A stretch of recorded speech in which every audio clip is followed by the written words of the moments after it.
pointed at that. It'll take a while for me to get this figured out, but y'all don't know how delighted I am to speak to you here on this 50th AFA anniversary. How many in here have not had your 32nd birthday yet? Raise your hand.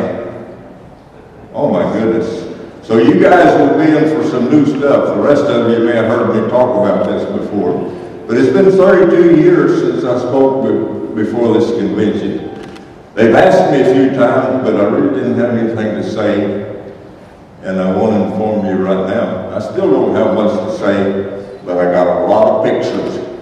So we'll look at pictures here. Today I want to share some of my experience with you, hoping to provide some insights into how our trade has evolved over the years. I will speak for what I've seen or discovered personally. And we go back to a time when horseshoers were really isolated. I started shoeing horses in eastern New Mexico and moved out to the Texas and Oklahoma panhandles. And very seldom ever met anybody else in the trade. There was not much sharing of information. In the early days, there was a deep-seated fear of exposing our own ignorance or giving away trade secrets. So if we met another horseshoer, we talked about bad horses or bad customers. We didn't talk about horseshoeing. A little bit of information about where I come from. Okay. I'll get it right here in a minute. There's my hometown. I grew up about 3 miles from there, and that was the closest town to us. And I know some of you are aware of the NRA Whittington Center in Raton. That's just down the road from there, but there was no Whittington Center when I was there. But, that's where I first started working on horses. And my dad had several horses. He worked for the state of New Mexico in predator control, and he was always going on lion hunts and bear hunts. And so he always had to keep the horse around, but he never shot it. And he didn't like shoeing her, he didn't like messing with the foot with her feet. So my older brother and I got the job of trimming them, and his instructions on our first trim job is just knock off the high points. So we knocked off the high points, and we done that every 6 months or so, but that was really my first experience working in horse podiatry. See if I get the right button this time. Yeah. Okay. I got an after-school job on a ranch, the Remejo Ranch. That's the big one that Ted Turner owns up there in the Remejo Park. But he didn't own it then. That was probably owned by another good family. But they had a camp right next to where we lived. And they had an old man from Mexico that had been there for years. His name was Cleto.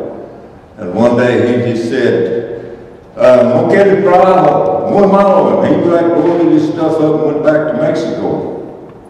And they were desperate for some help there because they had bred 2-year-old Hereford heifers to Charolais bulls, and every one of them had a problem. And they needed somebody there all the time, but I was just available to work after school. That was before daylight savings time, so we had a little bit more daylight then when we got our school than we do now. But anyway, that was, they were desperate enough that if you were breathing, they would hire you for a while. Fortunately, I didn't have to work there very long. But first evening I got in off the school bus and went down and saddled a horse and kicked him out and was headed out to where the heifers were, and we had to splash across the Remejo River. And that horse got in the middle of the river and he stopped. So I went to thumping on him to get him to go, and he wouldn't go. And pretty soon he just collapsed in the middle of the river and died.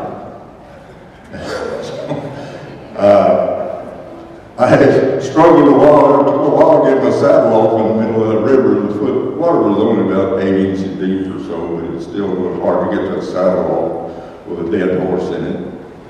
And pretty soon the boss drove up there, and he saw that horse dead and everything, and I thought I was going to be blamed for that, but fortunately I wasn't. But he throwed me a pair of rusty pull-offs out there and said, "Save the shoes." So I had to pull the shoes off that horse in the middle of that river, and I struggled pulling them shoes off till dark. And so I never did get to see a calving heifer that afternoon. But now I had padded my resume. Not only could I knock the high points off a foot, I could also pull shoes. So my resume was improving all along there. Shot my first horse in 1956, and except for the family horses, I was paid for any work I'd done on horses. So every time I had a job, it amounted to about 50 cents an hour then. So if it took me 3 hours to shoe a horse, well, $1.50 is what I got out of it. But some of those places, like on Philmont Scout Ranch,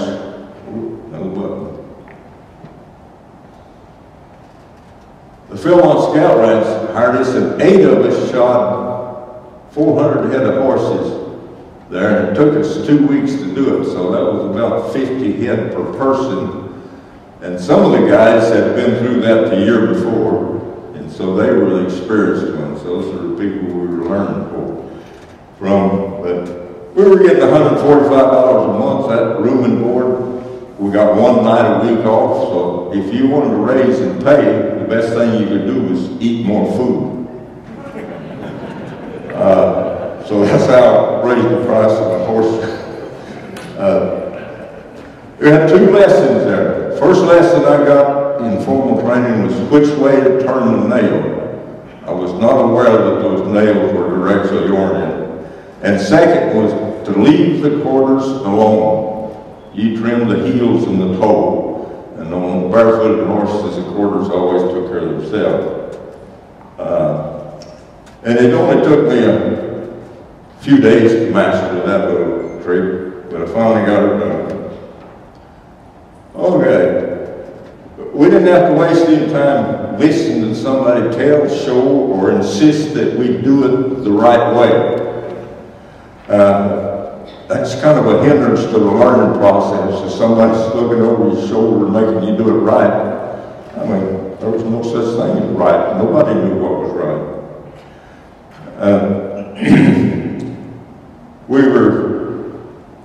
The shoes we were using were pretty safe to nail.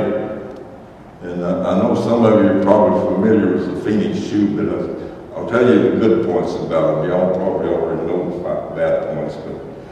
But we did the best we could with what we had. Stirred up a lot of dust, bent a lot of nails. Replacing shoes after we got those horses all shod was a daily affair. We replaced shoes every day, so that was a full summer of shoeing. And all those horses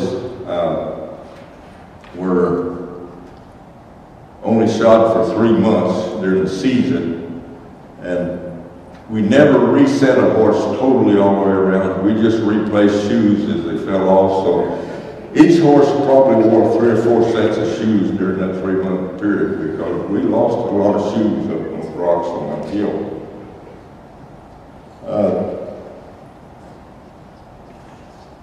Let's see, make sure I'm right here. Okay, Jim Boyle, this one's for you. It wasn't until turn 2 pages.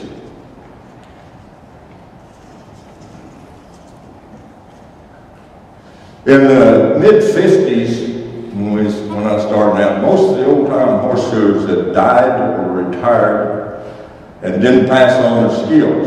Horse populations had declined, and most young people thought the trade of shoeing wasn't worth pursuing. They was into auto mechanics or whatever. That part of the country out there basically lost a couple of generations of fair knowledge.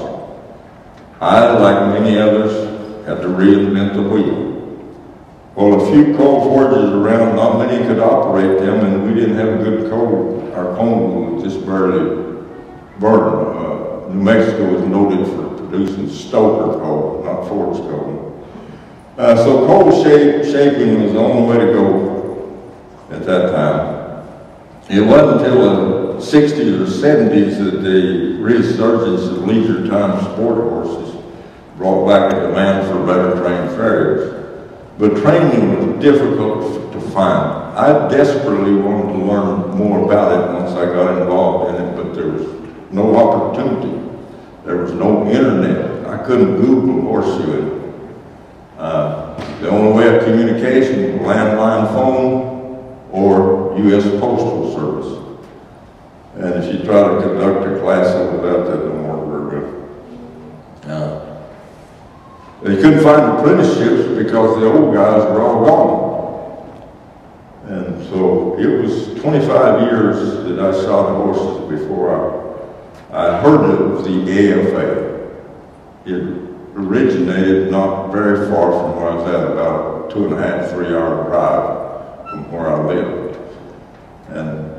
But I was a little suspicious of them first. That 25 years before the AFA, I got faster. I got where I could retain shoes better, so you didn't have to shoe them every week. And I got where I could shoe more. I mean, then I was running about 70 head of horses a week. This is all cold shoeing. My ability to retain shoes was much better, and the horses generally remained sound. I was the big frog in a small pond. So, 25 years short shooting experience. The average lifetime of a horse shoer was probably about 5 or 6 years before they retired and found a real job. The main criteria today was how long shoes stayed on, how fast you were, and that you could shoe anything with hair on it. So that was the certification for those days. I shot a lot of horses in Oklahoma and Texas panhandles and had a client in every town that would handle my booking. Now this again, cell phones weren't around, so it was hard to book horses. You were driving 200-mile radius of town, and if you were on the road somewhere, you didn't have a landline. You might stop at a payphone and call somebody if you had to, so I usually had a person in every town that I went to that done my schedule. I'd call him, tell him I'd be up there for 2 days and tell him to fill it up. And I left that up to the scheduling. And I thought that was a dangerous thing to do, but it really worked out pretty good. But one day I drove up to Boise City, Oklahoma. Some of you know where that is, and I met my client in the coffee shop. See, we always, the only person I knew that shot horses, he said if you're not at work by 7 o'clock, you're lazy. So I'd drive 2 hours to be someplace at 7 o'clock, cross the time zone and all that, and go up there and meet my contact person in the hotel, in the coffee shop, and he'd line out the day for me. Said he had a new horse for me this day. And when we got up to leave to go shoe that horse, everybody in the coffee shop went with us. They followed along, and I was a little suspicious about what may happen there. But we got out there, and this was a big old long-haired, and Shaggy still had his winter coat on, Shaggy, and blue horse, and he had a brand on him that I was familiar with. And I had shot a few heading horses up there that wore that brand, and all of them were pretty snaky. But I could see there was one old clean still hanging in a flared hind foot, and I knew somebody had shot him somewhere. He might have been tied down, I don't know, but somebody shot him. So I was confident that I could probably do it. But I snuck around the old rascal and got him shot without a bit of problem, but it didn't take me very long. I'll tell you what, you don't dilly-dally around them horses with short fuses. So, and when I got done, everybody in that crowd was exchanging money. And I found out that those guys that bet on me made more than I did.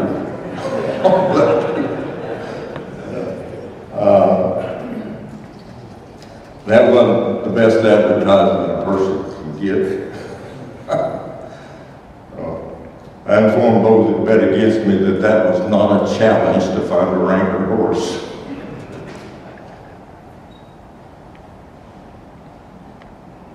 Okay.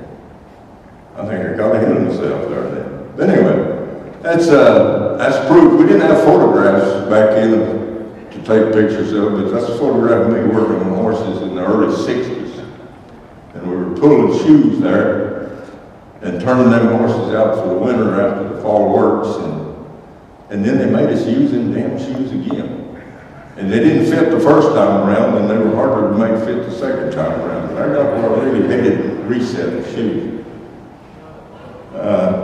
Here's another artist, Keith Avery, that had a lot of covers on Western Horsemen. He'd done this for me in '75, and that's when I learned a little bit about the artwork. If you do a portrait of somebody, there's a good likelihood you're going to sell a painting to that person. Don't always work, but it works most of the time. So I shot 29 horses still on that painting right there.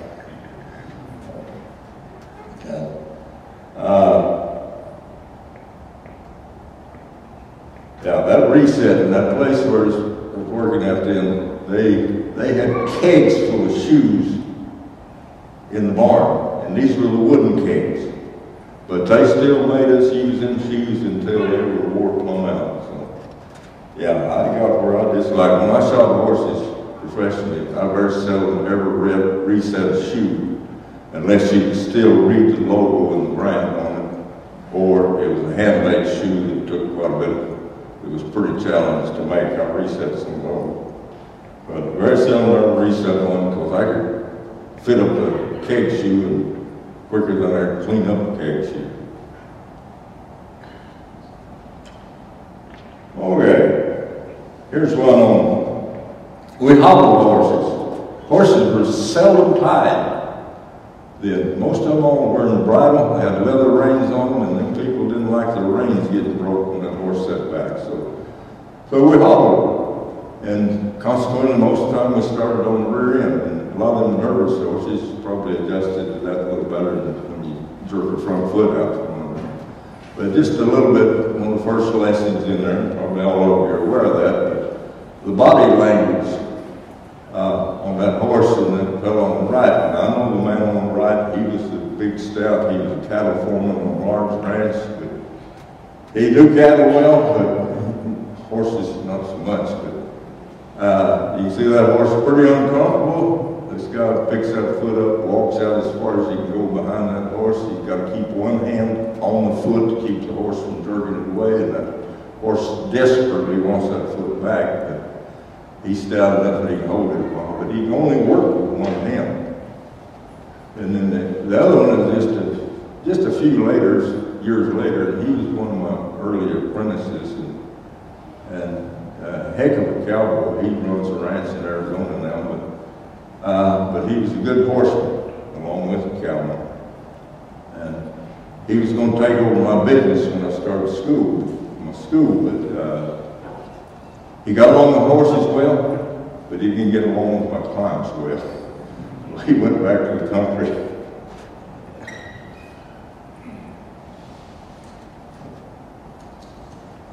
So, just word to advice to you people under 32. How you get along with horses has to do with who you make comfortable first. You make the horse comfortable first, and then you saddle. And here, those boys are making that horse comfortable. He's resting peacefully there.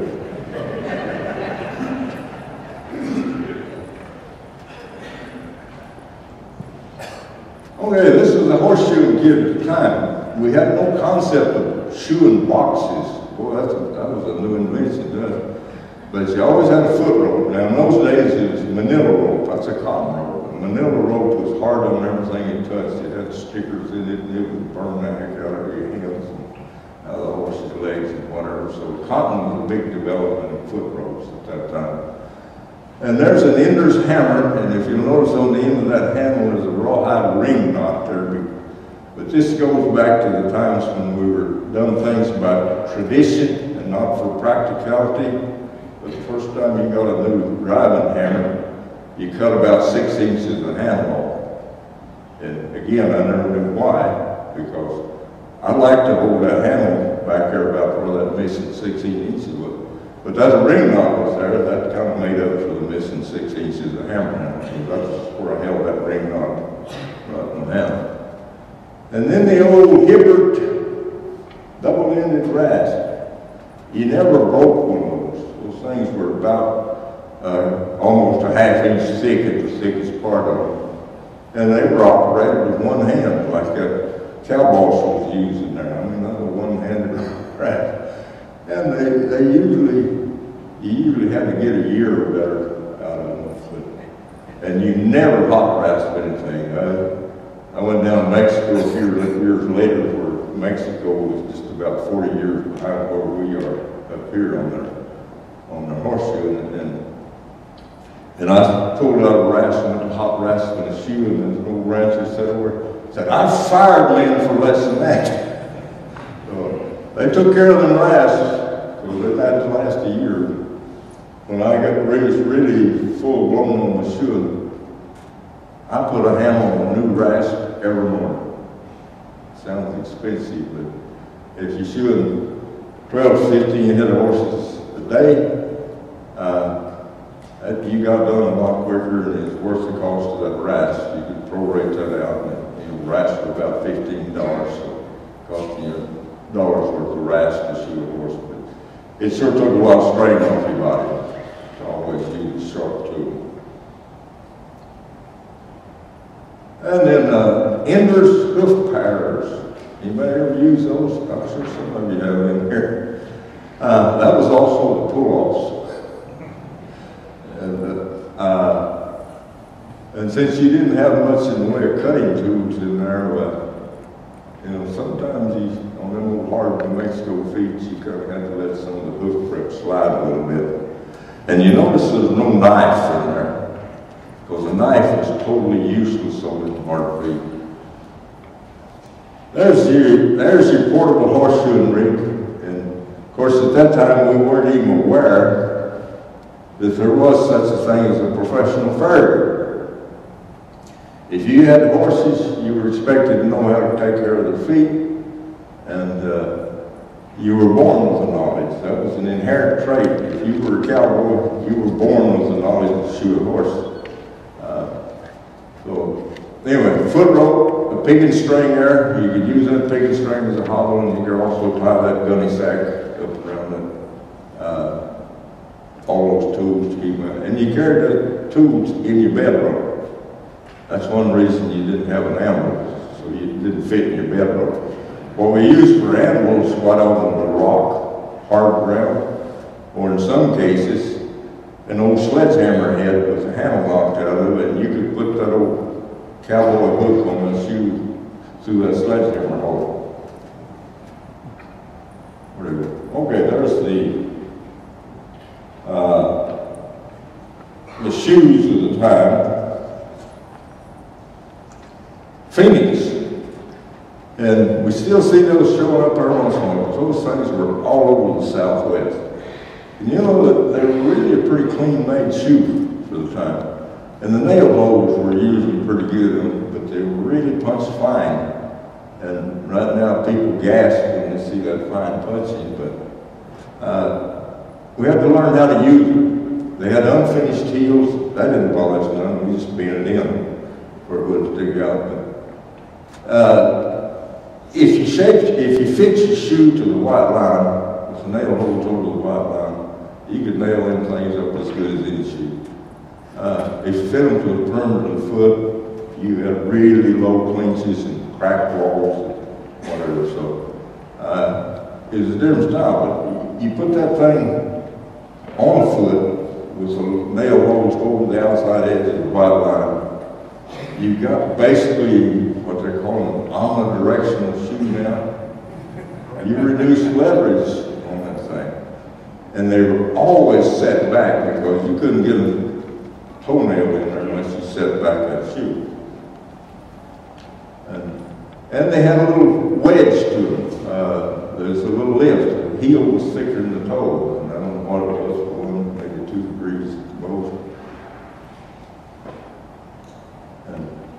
there you go. That's the way a lot of them look back there. You had to double. Eventually, dubbing got a real bad reputation.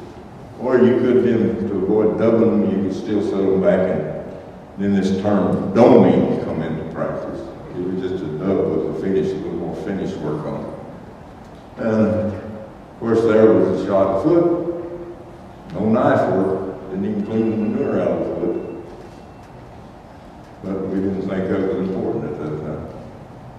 And here's the old cowboy hook I talked about a while ago. The heels were really drastically turned in.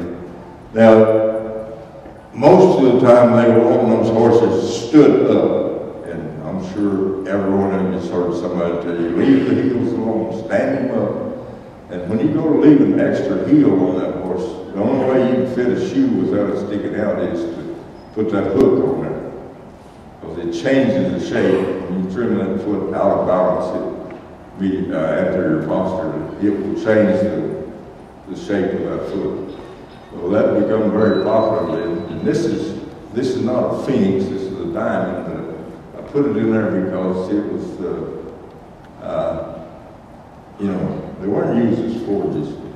Most of the time, if you had to chop the heel off, you had to do it with a hacksaw. So if you had to shorten a shoe, you only shorten one branch twice as much. So and then rotate the shoe around.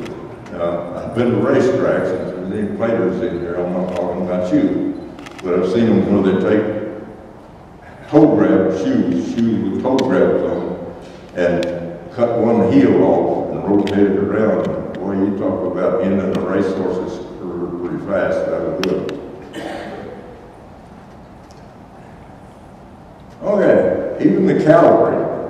That's Comanche. That's George Custer's only survival of a little big boy.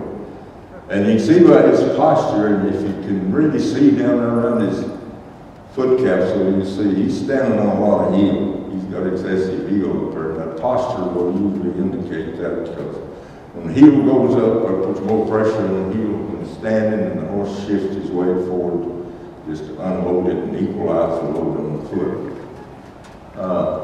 That's the horse a few years later, and he's still standing over it. So I guess they kept him in that package for a long time. Anybody heard of the Juniata shoe? Okay, we got guys from back east to the bird. That Juniata shoe never made it very far west. A lot of people say they've seen them, but I think they were looking at Phoenix shoes. But it's my impression, and maybe Steve or whoever that was that raised their hand back there could correct me on that, but most of their shoes were exported to Europe. And they probably sold some around there. But it was very similar to the Phoenix shoe, again with unfinished heels and finely punched. And this right here, that little,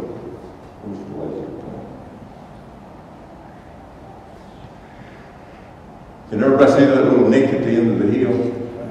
That's a locator mark for the manufacturing process. Doesn't have anything to do with the function of the shoe, but that's a locator mark now. Phoenix used that exclusively. Every shoe they put out had that nick at the heel. But Juniata never did use that. So if you pick up an old shoe that looks like a Phoenix and don't have that mark at the heel, you probably got you a Juniata instead of the Phoenix. And if you don't know what locator marks, almost all manufactured shoes have locator marks on them. And I don't have a picture of that, but Diamond, St. Croix, all the drop forward shoes, if you look along the edge where they trim the flash off, there'll be a little bump. Most of them have a little bump right in the center of the toe and then on each side. And that's for the manufacturing process. So the pressman can orient that shoe properly in the subsequent presses that they're doing. So he can punch the holes in the right place and shear the metal in the right place. Okay, Diamond then come along, but I used it mainly Phoenix shoe. Well, the shoe Phoenix was the only one available there for the first 10 years of the shot horses. And then we got Diamonds out there. And we really thought that's pretty good because we didn't have to fit them as much to the white line as we did those Phoenix. And so we could come a little closer to perimeter fit, and we could make that foot look a little tighter just by not having it dubbed off. And they had a finished heel on them, long sloped heel. And then also Diamond started producing tools that were a big improvement over the old tools we used to have. Diamond Broncos were the most popular. But then, anybody remember multi-products and Izumi? You've used those things? Well, I went back to using them simply because they reminded me of the Phoenix shoe, but they were coarser punched, and they also had the little elevation just like the Phoenix shoe did. And they had the heel scroll. And they also made tools. Multi-products nippers were one of the best things going on there. GE was in business then, but most of the cowboy horse sure couldn't afford GEs at that time, so Izumi was our multi-products nipper was a good substitute.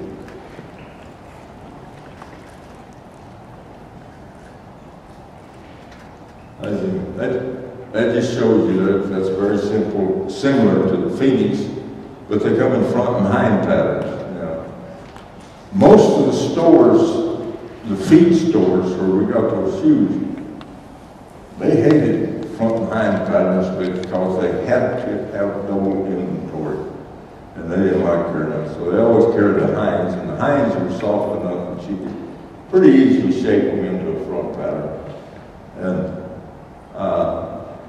And really, the width of that toe was disturbing to a lot of people. I think you put a toe in was really wasn't that big of a problem.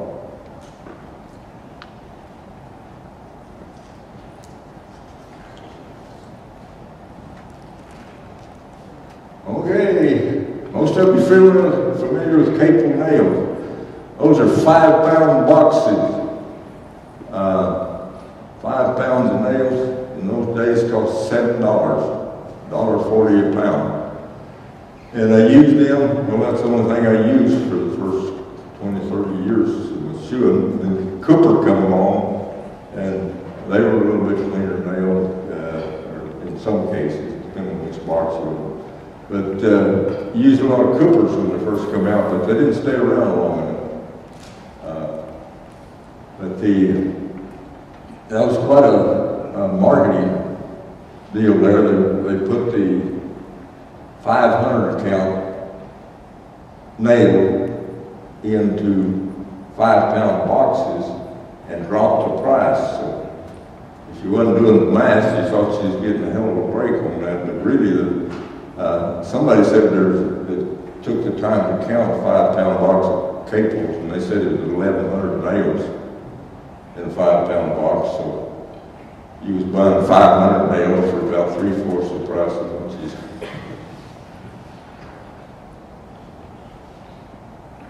Education. I didn't have much opportunities for that. I couldn't even buy a good book on it. I did use Wiseman's book for a while, but he was just another old cowboy shoer that wrote a book. And well, it helped. It didn't help as much as I hoped. And I finally had a county agent. I put my picture in my show. Everybody's familiar with the 3rd edition of Laura Adams' book. County agent got me that thing, and I almost memorized the whole section on horse lameness, the causes and treatments for that. And I got to the point where I could pull up to the client in the veterinarian's office, and I could almost tell you the page he got his information from, because he's using the same book I was.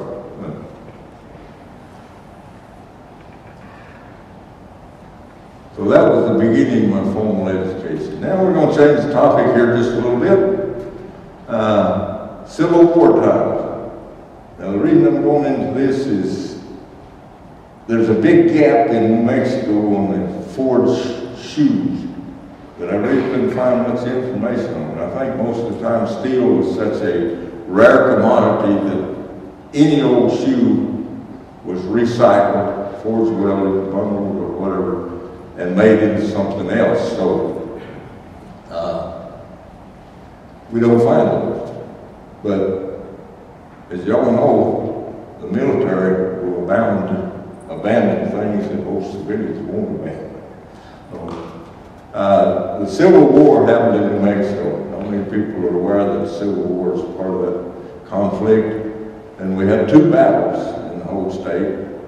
And one of them the Confederate won, and the other one the Union won. So it's kind of a toss-up on that. But I thought that was an interesting picture there, because you see one guy brought a gun to a knife fight. He was taken ahead at least for 6 shots. And this is a Confederate shoe. I've been searching for those, but this is found somewhere in the wet climate, and you can't tell much about that other than the form. But that was probably a Burden horseshoe. So they made that style right there. And there's a shoe that is 11 to 13,000 old that they just recently found in a melting glacier in Norway. So steel can last a long time. And especially when you get in New Mexico, where you have sand dunes everywhere, and you got plants there that will kill other plants that set down roots near them. And it's all a battle for water. And it's dry enough there that steel holds up pretty well, even buried in the ground. This is Fort Craig, where one of those battles happened, near where one happened. And brief story, the Confederates come up the Rio Grande River out of Texas, and they were an experienced bunch, but they'd come a long ways. They didn't, if you can imagine the problems of moving a 1,100 to 1,200 combat unit along, having to bring your own feed, because, you know, I'm sure they butchered a beef or two or killed a deer now and then, but you have to bring feed for the animals. It is quite an undertaking just to move those things. They left their artillery in Texas, so they come up there, and those big old thick walls, they decided they couldn't blast the Union troops out of those thick walls without artillery, so they just camped out there and was trying to draw the Union out to attack them, so they have even foot in on the battle. Everybody have the same defense, but that Union commanding officer, he was sent way out there, probably just to get him out away from the major conflicts, because he had conscripts and volunteers that really didn't want to fight and weren't very well trained. So he never committed his troops outside to go face the Confederates, and except for one time. And the only casualties in this battle of Valverde was 2 mules. They were Union mules, so they give the win to the Confederates, so that they at least killed. Didn't lose any mules on that thing, but they loaded the mules with gunpowder, and we're going to drive them into the Confederate camp. And they headed them that way, lit the fuse, then turned around and tried to go back to their fort, and the mules turned around and come with them. So the mules were the only casualties out of that thing. So the moral of that is, if you're going to use mules to carry your bombs, steal them from the enemy before you don't use your own. Anyway, that's part of that fort there. Again, I'm 3 pages behind.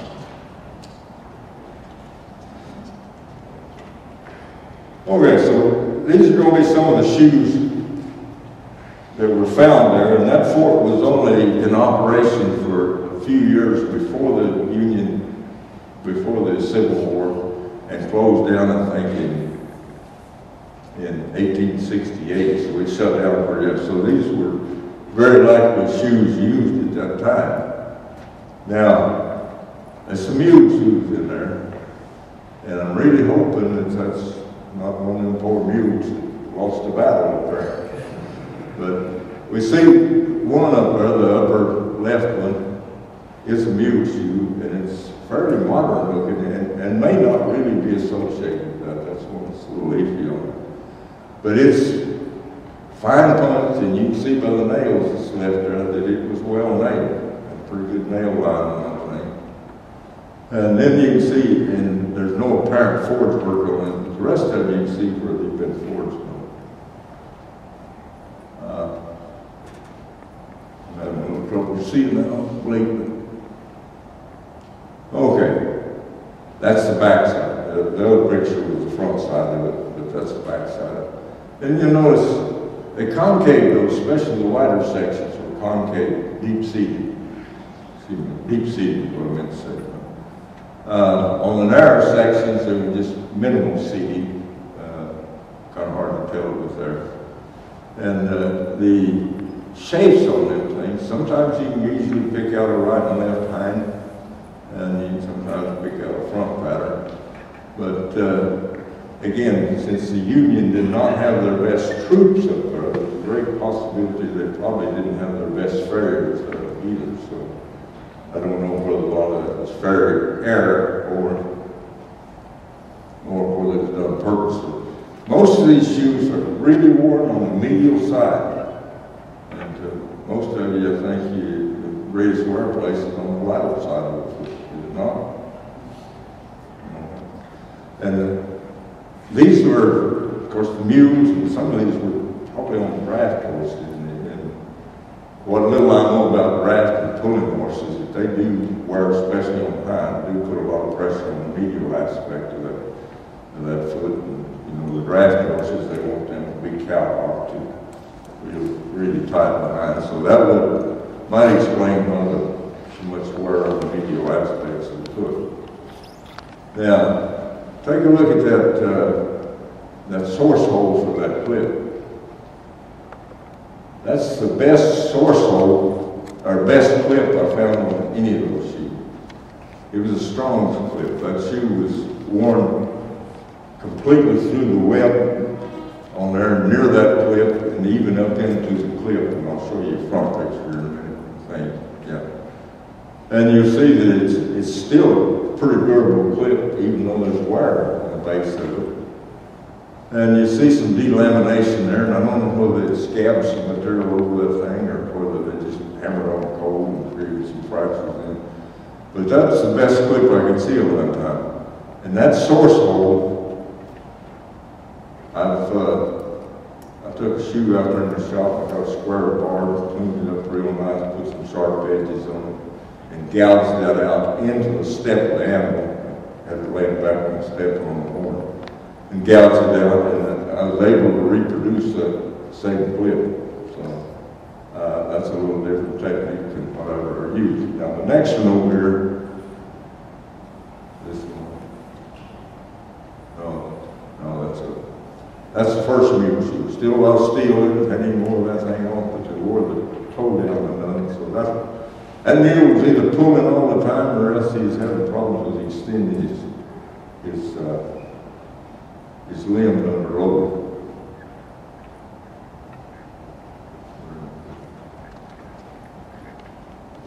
Okay, that's the Burden shoe again. They had a Roman numeral 4, I'm not sure what that meant. And there you can see a heel cropping on that thing. Heel crop makes a distinctive type of heel finish. Oh, I want to read you this. If you can you read that out there? I'll read it to you. But it just goes to show that things haven't changed much. Our machines, this is from not from Henry Burden himself, but from his sons. Our machines, we can make almost any size or shape of shoe. Regarding the proper requisites of a shoe in this respect, opinions are various and exceedingly numerous. Each horseshoer has a fancy in the matter, and not many agree with each other on the different points. We have in our possession samples of handmade horseshoes gathered from all parts of the country and intended by their makers to employ their ideas of a horseshoe. Contrast between the various shoes is remarkable. They're pretty well advanced, right? I I see that same thing happening once in a while. Okay, there's a burden shoe that I got in my collection. There's a catalog picture of that time. Unfinished heel, then we had this thing run through the fire. Tapered the heels up a little bit and cropped them. Now here's another burden shoe, deep-seated. Got upset heels on it, pretty sturdy heels. A lot of what I think is medial toe wear. Toe wear is worked completely through, and it's put on an angle. Now, again, I don't know whether that was intentional or just an accidental thing. And there's a comparison of the mule shoe we showed before, and there, from the heels, it looked like the same guy done both of them. And for the misaligned toe straps, it looked like the same guy might have done both of them. So I don't know. I would love to see those reasoning that have been around that time when they had that. But that was some of the earliest Ford's work in New Mexico before it completely died out and took to back into the 60s and 70s before it come. Now there's a diamond collar. At least I think they are. One I'm sure was Ford's pointed, and it was just a heel turned up, and Ford's laid down on itself, and the other one's a little more blunt. Again, there was probably a specific reason for that. Okay, 25 years of shoeing before I got involved with the AFA. This is 25 years of self-talk, old wives' tales, and comments that started off. It seems to me like if you should, follow by their opinion on shoeing. So I'm sure all of you encountered that sometime. That was the curriculum that I had worked with for the first 25 years.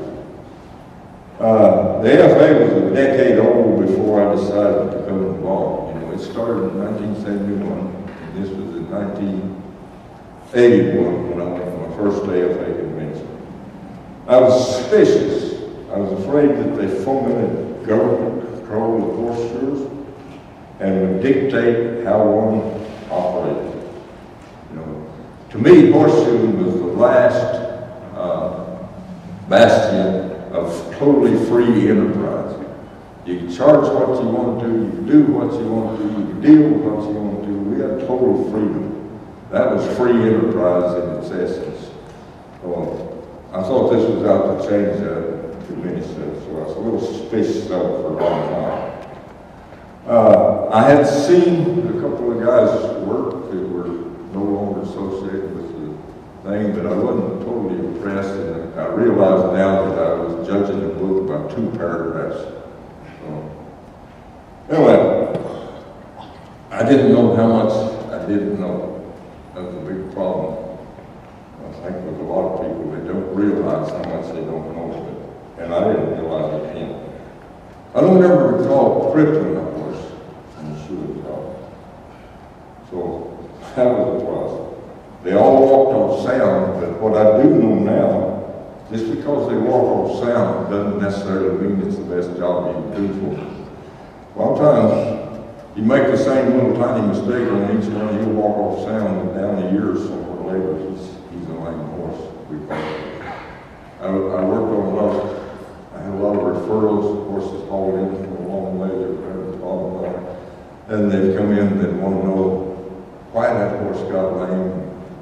And, it's hard to tell somebody that's hard to knock another horse through, but if they might have been the way his feet were made. Oh, we've done them that way for years. That's a clear indication of what they've been doing for years. Might have accumulated damage as they create this problem today.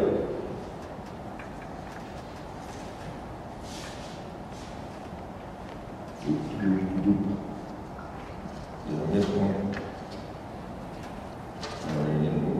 Okay. How many saddlebred helmers? We got any saddlebred shearers in here? Oh, I'd like to visit you guys. This is what got me in shoe building. Tooth and carry is 250 miles from the nearest other saddlebred barn there is. And this poor guy, what he's doing out there, he showed some good horses. He won some classes. He had to haul them to Denver or Fort Worth here to show them. And he stuck in tooth period, and there's nobody wants to touch them things. And I was fearless enough that I didn't mind trying anything with them. But those things, after their stall work, I mean, they were like people that had been solitary confinement too long. They were unpredictable. And that old guy wasn't a blacksmith. He trained them and showed them. And he taught me a lot about motion, about movement, what made movement, you know, what adaptations, modifications you made to the shoe, how it would affect the horse. And he had young horses there, and we done a lot of experimenting, and I really learned more about motion doing that. But he had a wall full of old used shoes up there, and he'd find a shoe he liked, and we'd try to make that thing fit, you know. You had to have the force to work there, and then he tried to tell me how the saddlebred shoers made shoes. And it's hard for a non-blacksmith to explain real clearly how the process, but I'd go try and make them. This guy was a big fan of 16-ounce shoes. You went by weight, not by length on your stock side. We'd take 12 inches and 5/8 round sucker bottle. It's pretty darn close to 16 ounces. So that's what you don't know. We had plenty of sucker rod up there, so you bumped it or drew it till you had the shoe you wanted. And my biggest problem at that time, I had no concept how to drill a square hole. And he solved that problem for me. He said they had a little piece of iron that drove in there and saved it. So I learned what a pritchel was. This is 25 years I've been shooting, I don't know what a pritchel was. That was great. I finally got out of that. I just bought his place and he moved. So that's how you get out of the accounts, you know. That's their one. But I really learned a lot from that old guy, and I appreciated him. He died, passed away not long after that. He had some good horses, world champions, ones to choose, but not when I was shooting. And he was very encouraging. I mean, he never blamed his struggling horse shooter for any of his problems. So for that, I'm very grateful to him. Some people like to pass it off on the horse shooter. March 1981. AFA was 10 years old. That's when I joined. I went mainly to see the contest. But I was developing, what really got me, I was developing a curriculum for a vocational school for horseshoe. And I got hired there because they were hunting vocational programs so bad to keep that school going. This is a small community, so they want something unique and different that would attract people from outside the area. And they thought farrier science might do that. But they hired me simply because I had an ammo in the back of my truck and enough tools back there to shoot a horse. That was my resume for producing for. So they took a big gamble there, and I took a big gamble, and I don't know, it seemed to kind of work out fairly well. But they had an educators division in the AFA, and I felt like I needed to update myself all I could for the benefit of my students and also for the trust that school put in me. And like I say, I went mainly for the contest. So that was what drew me there. And that was 1981. There's Bruce Daniels and Randy Lucard. Some of you know them personally. Some of you heard, all of you probably heard of them somewhere along the line. But I was just totally amazed. Now, I had been making saddlebred shoes, and they had a saddlebred toe weight with a forge welded toe clip on it in the class over. We saw guys like Roland Arlington, Danny Ward, and they're whipping these two shoes out. nice shoes in an hour. I'd been taking 4 hours to make them same shoes back then. I had no concept of that it could be done much more efficiently, whatever. So you got to see something that can give you an idea of what's going on. Anyway, that's Bruce Daniels, and these are never been published photos, so that's something brand new. The rigs in are fantastic. Bruce had this huge trailer that I think he lived in, and it had more stuff in it.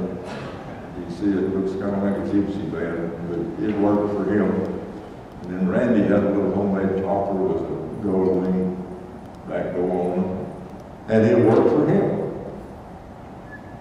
And there's Bruce in the live shoeing, shot the horse all the way around. That's Lee Lyles holding for him, and Lee's got a tongue and an ear or a finger in the eye or something. The old Payne probably never realized anybody was messing with his foot the whole time that was going on. So old Lee could make the endorphins flow with this morning. And there's Jay Sharp, who's in knee-high animal getting after.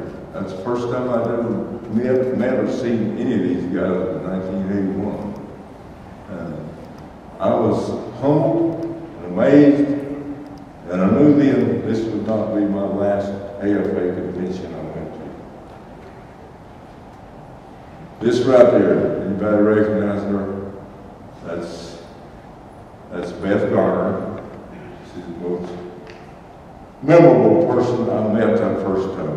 I was amazed by that ability to exposed in the foraging classes. But this lady was really, she was the head of the AFA Educators Division, and she invited me to the educators breakfast where I got to meet some other instructors, and that was probably the biggest single step that I ever took as an educator, was getting involved with her. She ran that thing, she was passionate about it. Later on, the Registry of Professional Ferry Educators coming out. Anybody ever remember that organization? The bylaws that passed almost unanimously, and that said membership would be certified. It didn't say what certified. It said members would be certified. So when Danny Ward was running, had to have a new president. Who was the first president? I don't know who the first president was. But had to have a new one between me and Danny Ward. And they had us give a candidate statement, and I got up and I said, well, I'm really interested in education. I'll do the best I can if you vote for me. And Danny Ward got up and said, I'm going to vote for Jim Keith. So his statement carried all the way to mine. But anyway, I ended up as chairman of that thing and trying to follow the bylaws. So we instituted a little program. Jim Poor, I think, helped on that, and Grant Moon and Bob Pethick and several others come down. I know Dennis Manning was involved in that, and we had, some of them wanted to shoot for the fellowship out of England as the requirement to be a member of the RPFE. Well, I told them that, I said, you got to have something in there that at least half of the people, or the majority of the people, think they can pass. So we're going to have to start a little bit lower than that. And so we finally settled on the term. But again, we still had to get them certified first. And we give free clinics. I mean, this was amazing. We had some pretty talented people. Gene Armstrong was there. 7 or 8 people that were really resourceful and good mechanics in it. And free clinics, we give you 1 or 2 people, and Dennis would test them. And I was like, I don't remember ever getting a single one of them passed on this thing. In fact, it had a reverse effect. They all throw their stuff and pick up and took off. But this lady, I have a lot of admiration for her, and she hung in as secretary in that, and she helped me out a bunch over there. And then when she retired, she turned it over to Marcella Kester, and then Marcella Kester turned it over to her daughter-in-law, Beth Garner. And they were all great people to be around at that time. And there's the bunch of hoodlums that I got involved with. That's the 1988 AFT. My 40 years of involvement with AFT has certainly been enhanced and improved my abilities as a farrier and a teacher of farrier. But my most important reward has been the people that I've been fortunate to meet and have interactive relationships. And these people are from around the world. Well, that's all the AFA right there, but then it branches out. The next one, I served on the French team in 1988 as well. That's Dennis Bavillard, Dominic Gillis, Jim Keith, Christian Ferrer. Dennis was the only one that could speak English, or the only one that would speak English. And we were limited, we got a little barrier there. But we had a good goal at Stoney. We had some good time. And I think both countries, I know I certainly did benefit from that relationship. And this was, this was all possible. I was on that American Farriers team, so this was all part of the AFT. Now later on, we kind of branched out and got away from the American Farriers Association. But I'm going to tell you right now, without the American Farriers Association, this other stuff would have never happened. So I've got to honor the AFA for opening the doors there. Okay, this is the Australian Farriers team at Calgary. And you notice that Aussie on the left. And then there's Billy Neville, a Tasmanian named Dom, and I still don't know his last name, and Richard Calvarero. So I was very fortunate. I served on 3 national teams. And how many people got that other than maybe Grant Moon? But they borrowed Grant from doing that Stones. All right. Many trips to Brazil. A lot of good friends down there. And on the far right over there, you can see there's 2 guys hugging each other and wearing straw hats. Well, one of them's a hat maker, and the other one's a heart bar belt buckle maker. So I made a heart bar belt buckle so he could hold his pants up. He made me a neat straw hat that I still have with a leather brim on it. Took over my head.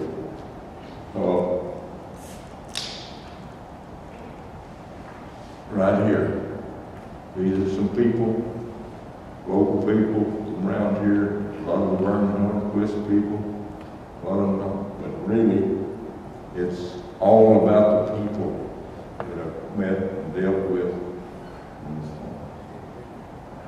even going to Japan, this was not part of the AFA, but without the contacts I made with Dr. Moore and Dr. Sammy Aoki here at the AFA, that would have never been possible. I really like the picture in the middle of the two.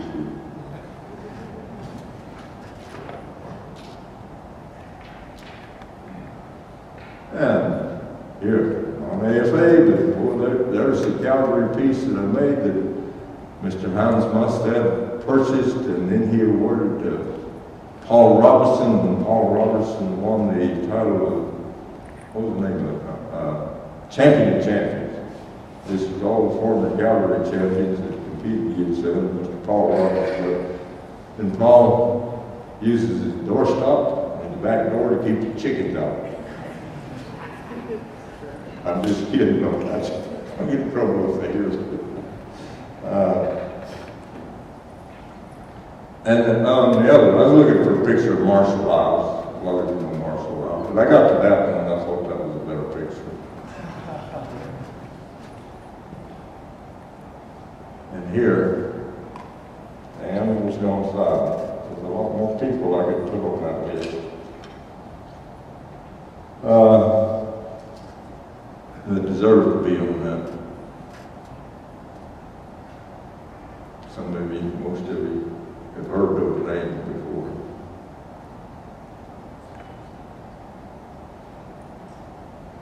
And we'll have two more, I guess.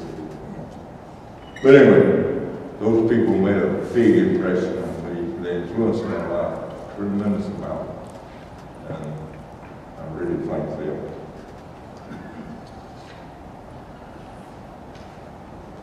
And there's a lot of people here. There's thousands of other good AFA members that have had a very positive effect on this whole association and me and many others. So I thank everybody that's been involved with